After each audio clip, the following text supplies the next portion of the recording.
Salam, perkenalkan nama saya Melvia Riatni Bilingongo, NIM 03 2019 0078, kelas C semester 5, UTS Psikologi Keluarga. Pada kesempatan ini saya akan membahas tentang definisi cinta. Sternberg 1988 menyatakan bahwa cinta adalah bentuk emosi manusia yang paling dalam dan paling diharapkan. Manusia mungkin akan berbohong, menipu, mencuri, dan bahkan membunuh atas nama cinta, dan lebih baik mati daripada kehilangan cinta. Cinta dapat meliputi setiap orang dan dari berbagai tingkat usia. Menurut Master dan kawan-kawan mendefinisikan cinta sebagai tugas yang sulit di samping mencintai pasangannya, yaitu baik lelaki maupun wanita. Manusia dapat mencintai anak maupun orang tua, saudara, hewan kesayangan, negara, atau Tuhan, sama seperti mereka mencintai makanan kesukaan, pelangi, dan olahraga favoritnya. Definisi-definisi disebutkan, maka dapat disimpulkan cinta adalah seperangkat keadaan emosional yang mental, yang kompleks, yang mempengaruhi cara berpikir, perasaan, dan tingkah laku seseorang. Yang berikut itu komponen cinta. Menurut Sternberg, semua pengalaman cinta memiliki 3 komponen, yaitu keintiman, gairah, dan komitmen. Yang pertama itu keintiman. Komponen keintiman maksudnya adalah perasaan ingin selalu dekat, ingin selalu berhubungan, membentuk ikatan dengan orang yang dicintai. Dalam komponen ini ada keinginan untuk selalu memberi perhatian pada orang yang dicintai. Sternberg mengatakan komponen keintiman sendiri setidaknya memuat 10 elemen, yaitu yang pertama, keinginan untuk meningkatkan kesejahteraan orang yang dicintai. Seseorang akan memperhatikan kesejahteraan dari orang yang dicintainya dan kemudian meningkatkan kesejahteraan. Kadang-kadang ada harapan yang muncul bahwa perbuatan itu akan mendapatkan balasan. Yang kedua, mengalami kebahagiaan dengan orang yang dicintai. Seseorang akan menikmati kegiatan yang dijalankan dengan pasangannya. Ketika mereka melakukan kegiatan itu bersama-sama, mereka akan menikmatinya dan membentuk kenangan-kenangan yang mungkin akan mereka ingat pada masa-masa sulit di kemudian harinya.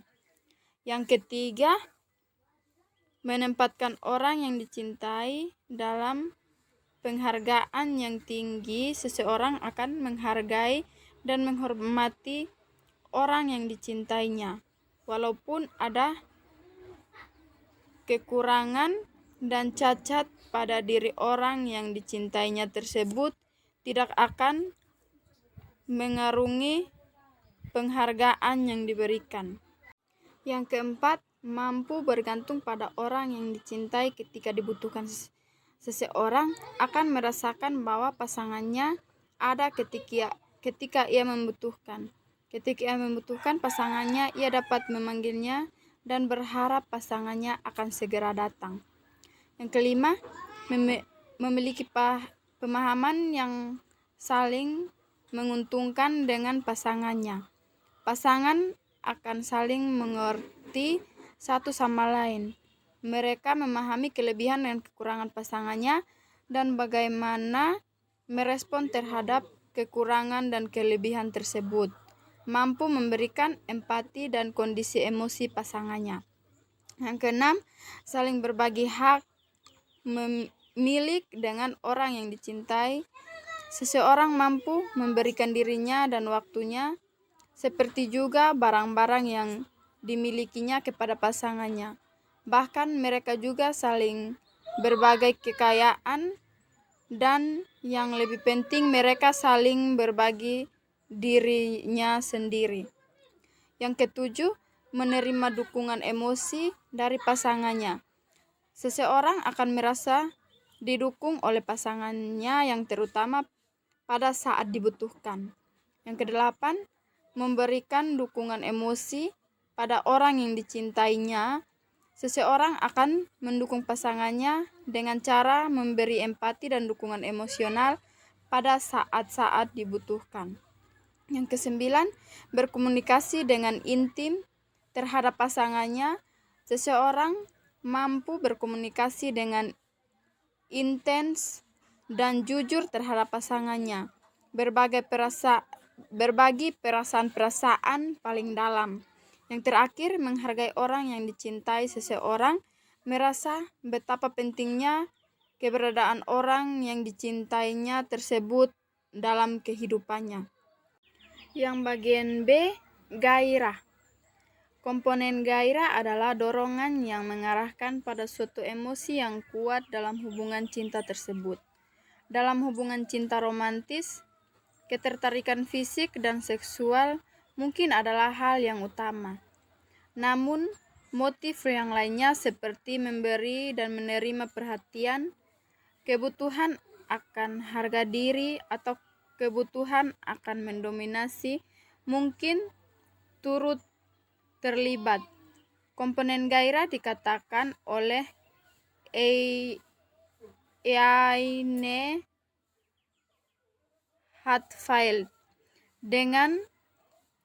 dan Walster sebagai keadaan pemilikan dan bersatu dengan orang yang dicintai.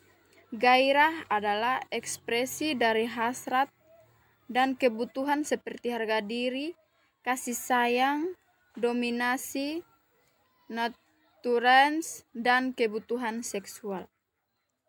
Yang bagian C, komitmen. Komponen komitmen merupakan suatu keputusan yang diambil seseorang bahwa dia mencintai orang lain dan secara berkeseimbangan akan tetap mempertahankan cinta tersebut. Hal ini adalah komponen kognitif utama dari cinta.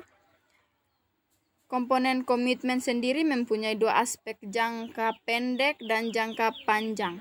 Aspek jangka pendek adalah keputusan untuk mencintai seseorang, sedangkan keputusan jangka panjang adalah untuk mempertahankan hubungan tersebut. Yang berikut bentuk-bentuk cinta. Itu dibagi menjadi 8. Yang pertama, liking. Kedua, infatuated love. Yang ketiga, empty love. Yang keempat, romantic love. Yang kelima, companionate love. Yang keenam, fatous love. Yang ketujuh, consummate love. Yang kedelapan, non-love. Yang berikut cinta pada individu yang telah menikah menurut triangular theory of love.